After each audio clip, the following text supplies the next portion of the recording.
Pendant 3 ans, personne ne savait ce qu'ils étaient devenus. Et pourtant, quelque part au milieu de l'océan, une famille continuait de vivre, invisible au reste du monde. Je vais vous raconter une histoire qui, pendant longtemps, n'a été qu'un dossier classé. Une disparition parmi d'autres. Un couple, un nourrisson, un bateau et la mer. Ce matin-là, Élise et Mathieu quittent le port sans appréhension particulière. Ils ne partent pas pour un voyage. Ils ne cherchent pas l'aventure. Ils veulent simplement s'éloigner un peu, respirer, profiter de ce moment fragile qu'est le début d'une vie à 3. Leur fils, Léo, a 3 mois. Il dort presque tout le temps.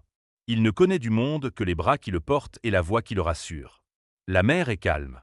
Le ciel est clair. Rien, absolument rien, ne laisse présager la suite. Le bateau avance tranquillement, porté par une légère houle. La mer est calme. Le ciel est clair. Rien, absolument rien, ne laisse présager la suite. Le bateau avance tranquillement, porté par une légère houle. Mathieu tient la barre sans y penser vraiment. Élise observe l'horizon, une main posée sur le corps chaud de son fils. Léo dort, inconscient de tout, protégé par cette certitude absolue que rien ne peut arriver tant que ses parents sont là. Ils parlent peu. Ce sont des silences confortables, des silences de jeunes parents fatigués mais heureux. Le moteur ronronne doucement. Le temps semble suspendu. Puis, sans transition, le vent tombe. Ce n'est pas une baisse progressive. C'est un arrêt brutal. La mer se lisse, devient presque inquiétante. Mathieu le remarque immédiatement. Il regarde le ciel, plisse les yeux. À l'horizon, une masse grise commence à se former. Elle est lointaine, mais elle avance vite. Trop vite.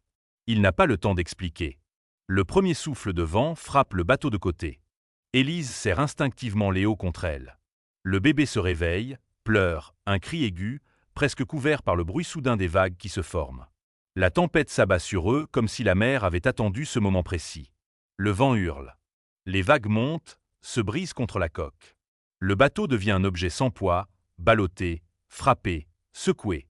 Mathieu tente de faire demi-tour, mais la visibilité chute, la pluie s'abat en rideau épais. Un craquement retentit.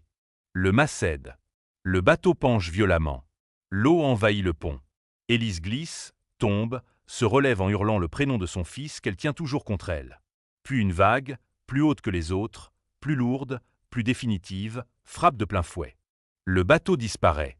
Quand Mathieu reprend conscience, il ne comprend pas tout de suite où il est. Il sent la chaleur avant la douleur. Le soleil tape sur son visage. Sa bouche est sèche, pleine de sel. Il ouvre les yeux et voit du sable. Du sable clair, brûlant. Il se redresse d'un coup, paniqué, regarde autour de lui. Élise est là. Étendue à quelques mètres, immobile. Il rampe jusqu'à elle, l'appelle, la secoue. Elle gémit. Elle respire. Dans ses bras, Léo, silencieux. Le temps se fige. Puis le bébé pleure. Un pleur faible, mais vivant. Ce son devient immédiatement le plus important au monde. Ils sont vivants. Tous les 3. Autour d'eux, une île. Pas une île de carte postale. Une terre rude, encerclée de rochers, de végétation dense, sans plage accueillante ni lagon turquoise. Une île qui ne promet rien. Ils cherchent des yeux le bateau. Ils le trouvent plus loin, brisé, éventré, rejeté par la mer comme un cadavre inutile. À cet instant précis, sans même se regarder, ils comprennent qu'ils ne repartiront pas de là par leurs propres moyens. Les premières heures sont confuses. Ils se déplacent lentement, blessés, étourdis. Ils récupèrent ce qu'ils peuvent de l'épave. Quelques planches, un bidon fissuré, des morceaux de tissu, un couteau. Chaque objet devient soudain essentiel. La nuit tombe vite. Trop vite. Ils s'installent contre un rocher, à l'abri du vent. Il fait froid. Les bruits sont nombreux. And canoes. Des cris d'animaux, des froissements dans la végétation. Ils ne dorment presque pas. Ils veillent. Léo pleure par moments. Élise le serre contre elle, murmure, même quand sa voix tremble. La peur n'est pas spectaculaire. Elle est constante. Epwisant. Les jours suivants sont consacrés à une seule chose. Survivre. Trouver de l'eau. Trouver à manger. Trouver comment protéger un nourrisson dans un environnement qui ne pardonne rien. Ils explorent l'île méthodiquement. Elle est plus petite qu'ils ne le pensaient, mais plus dangereuse. Les rochers sont coupants. Les chemins glissants. Ils creusent près de la végétation, essaient de trouver une source. Plusieurs tentatives échouent. Quand ils trouvent enfin une eau légèrement potable, ils boivent prudemment, en petite quantité, conscient qu'une erreur pourrait être fatale. La nourriture est un autre combat. Les premiers jours, il mange presque rien. Mathieu tente de pêcher à main nue, il échoue, il recommence. Ses mains se couvrent de coupures. Certaines s'infectent. Ils n'ont aucun médicament. Élise nettoie les plaies avec de l'eau salée, espérant que ce sera suffisant. Le feu devient une obsession. Sans feu, pas de sécurité, pas de cuisson, pas de chaleur. Il frotte des pierres, et c'est encore et encore. Les jours passent. Puis un soir, une étincelle. Puis une flamme, petite, fragile. Il reste immobile, de peur qu'elle disparaisse. Quand le feu prend enfin, il pleure. Pas de joie explosive. Un soulagement profond, presque silencieux. Ils construisent un abri plus solide, avec les restes du bateau. Il n'est pas confortable. Il est fonctionnel. Chaque amélioration est le fruit de dizaines d'essais. Léo grandit dans cet environnement. Il apprend à reconnaître les voix avant les visages. Il apprend à se calmer avec le bruit des vagues. Élise surveille chaque changement, chaque fièvre, chaque réaction inhabituelle. Elle vit avec la peur constante de ne pas pouvoir soigner. Une nuit, Léo tombe malade. Sa peau brûle. Sa respiration est rapide. Ils n'ont rien. Pas de médicaments. Pas de secours. Ils passent la nuit éveillés, convaincus qu'ils vont le perdre. Mathieu reste assis, dos contre le rocher, tenant la petite main de son fils. Il se fait la promesse silencieuse qu'il ne s'effondrera pas avant que tout soit fini. Le matin arrive. Léo respire toujours. La fièvre baisse lentement.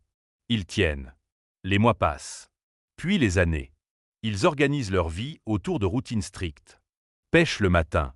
Réparation l'après-midi. Surveillance constante du ciel. Les tempêtes reviennent.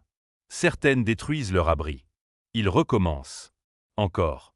Toujours. Ils gravent le temps sur une pierre. Un trait par jour. Puis par mois. Puis par année. 3 longues lignes marquent le passage du temps. 3 ans. Pendant ces 3 années, à des centaines de kilomètres de là, d'autres vies sont suspendues. Les familles attendent. D'abord avec urgence. Puis avec douleur. Puis avec résignation. Certains continuent d'y croire. D'autres se protègent en faisant leur deuil. Les repas sont silencieux. Les photos restent, mais on les regarde moins. Personne n'oublie vraiment. Puis un jour, presque banal, un pêcheur décide de s'arrêter près de l'île. Il ne sait pas pourquoi. Une fatigue. Une intuition. Il coupe le moteur. Il observe la plage. Il voit un mouvement.